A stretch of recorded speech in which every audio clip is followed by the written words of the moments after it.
Welcome to Chemistry Simplified. The topic for today is dosage calculation, and this is mainly for nursing students. This is our question. A patient with deep vein thrombosis has been prescribed an intravenous fusion of heparin at 1200 units per hour. If the concentration available is 20,000 units per 400 ml, how many milliliters would the nurse document as intake for 4-hour shift? All right, let's begin. So, as always, we always ask ourselves, what do we need? What are we looking for? What is our destination? So, in this case, we are looking for milliliters. Then, how do we begin? So, we see we have 1200 units per hour. So, there are two things together, units per hour here, and we also have 20,000 units per 400 ml.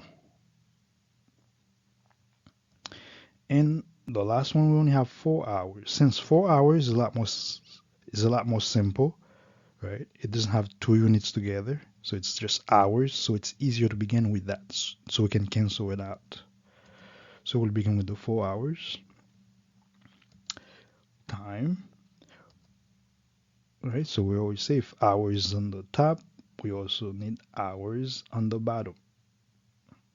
So we can cancel hours out. Right, so if we want to cancel hours out, we have to find hours someplace else. When we look in the problem, we see that we had 1200 units per hour. So there was hour there, so we can use that. So let's rewrite that. So we said 1200 units is equal to 1 hour. Now, if right, the 1 hour will go on the bottom because this is where hour should be, and the 1200 units will go on the top.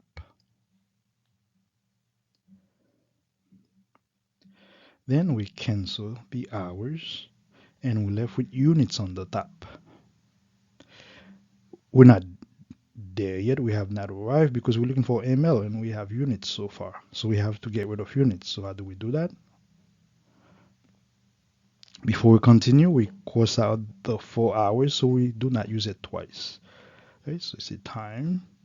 So if unit is on the top, units needs to be on the bottom as well so we can cancel it out.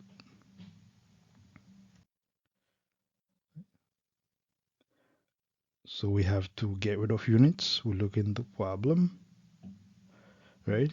We cancel the 1200 units per hour out because we've already used it. So we have another units, 20,000 units per 400 ml.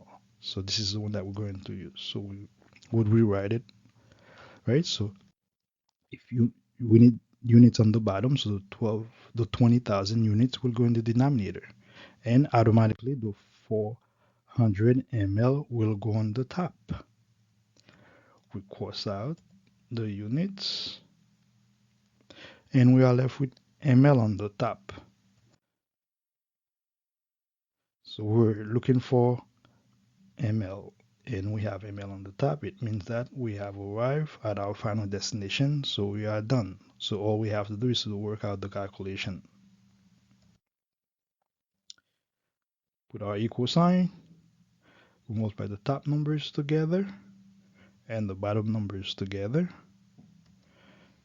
and the final answer is 96 ml.